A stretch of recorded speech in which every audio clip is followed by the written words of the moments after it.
Telugu digital media network లో political కేటగిరీలో number 1 కేవలం 72 గంటల్లో 1,50,00,000 వ్యూస్ పైగా పాపులర్ టీవీ నెట్వర్క్. ఇప్పుడు చంద్రబాబు నాయుడు గారి ప్రజాగలం సభ ఎట్లా సక్సెస్ అవుతుందంటే ఏం చెప్తారు? యాత్ర కళ్యాణ్ గారు వారు కలిసి చేస్తున్నారు. మధ్యలో వారాహి ఎక్కారు.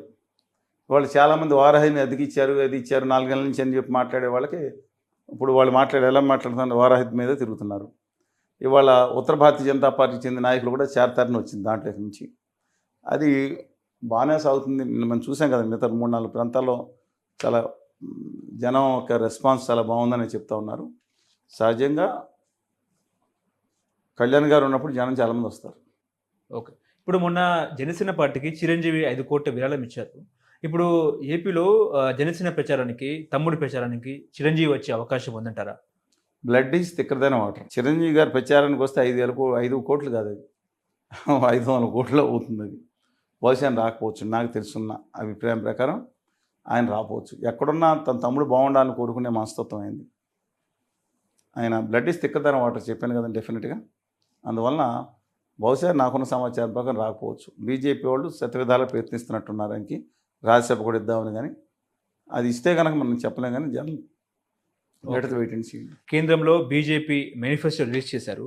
అందులో భాగంగా ఏంటంటే వచ్చే 5 ఏళ్ల పాటు రేషన్ ఉచితం ఇస్తాం, పేదలకు మరో 3 కోట్ల ఇల్లు ఇస్తాం, పీఎం ఆవాస్ యోజన కొనసాగిస్తాం, సౌర విద్యుత్ ఉత్పత్తికి ప్రోత్సాహం ఇస్తామని చెప్తున్నారు.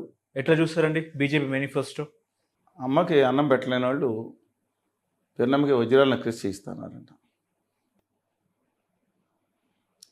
తను చెప్పిన మాటల్ని, అనేక మాటలు హామీ నిలబెట్టుకోలేని వాళ్ళు ఇంకా ఫర్దర్ హామీలు ఇస్తూ ఉంటారు. ఇందులో 2-3 తప్ప మిగతా చెప్పుకోదగ్గ కాదండి. ఇవాళ ఏదైతే 2 కోట్ల ఉద్యోగాలు సంవత్సరానికి ఇస్తానని హామీ ఇచ్చారో 10 సంవత్సరాలు పూర్తయింది. 20 కోట్ల ఉద్యోగాలు. దాని సంగతి ఏంటి అని అడిగితే ఆయన ఏం చెప్పారండి? అందులో ఉన్న మంత్రులు పొక్కోడీలు వేసుకోండి, పొక్కోడీలు ఫ్యాక్టరీ పెట్టండి, పొక్కోడీలకి వేసుకునే ఫ్యాక్టరీ అంట, అది ఉద్యోగాలంట. మోడీ గారే స్వయానా పార్లమెంట్లో మాట్లాడతా మేము ఎందుకు ఉద్యోగాలు లేదు, గత సంవత్సరంలో కొన్ని సంవత్సరాలు 1,00,000 లారీలు అమ్మారు కంపెనీ వాళ్ళు. అందులో కొత్త ఉద్యోగాలు వచ్చింది, లారీ డ్రైవర్ ఉద్యోగాలు కాదా అంటారు. మరి కండమే బేన్ లారీలు చెప్తున్నానండి. ఏం మాట్లాడుతున్నా జుమలాబాద్. నేను చెప్పలేదండి. 15 లక్షల విదేశాలు తీసుకొచ్చి ప్రతి వాడిని దాంట్లో వేస్తానన్నారు. వేసారంటే జుమలాబాద్ అని గవర్నీలు అమిత్ షా గారే అన్నారు. 1, 2 కాదండి, మేము ఆత్మనిర్భర్ భారత్ అన్నారు. ఆత్మనిర్భరానికి గౌరవప్రదంగా ఉండే సంస్థలను అడ్డంగా అమ్మేస్తున్నారు. ఎంత ఆదాని గారికి అడ్డంగా దోచిపెడుతున్నారు. గుమా వ్యాపారులు అయిపోయింది. అది మేనిఫెస్టో. బీజేపీ అనేటప్పుడు ఒక ధర్మం కోసం ఫైట్ చేస్తుంది, హిందూ ధర్మం కోసం, ఆర్ఎస్ఎస్ బ్యాక్గ్రౌండ్గా అనుకునేవారు. ఇవాళ గుజరాతీ మార్వాడి వ్యాపారుల కోసం చేస్తుందని ఇంకొక ఆరోపణలు వస్తూ ఉన్నాయి.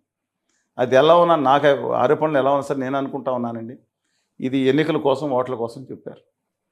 తను ఇచ్చిన హామీలు 10 హామీల్లో 8 హామీలు 9 హామీలు అమలు చేయని మనిషి కొత్త హామీలు ఇస్తున్నారంటే నమ్ముతారా? పిఎం కేర్ ఫండ్కి ఇంతవరకు వివరాలు లేవు.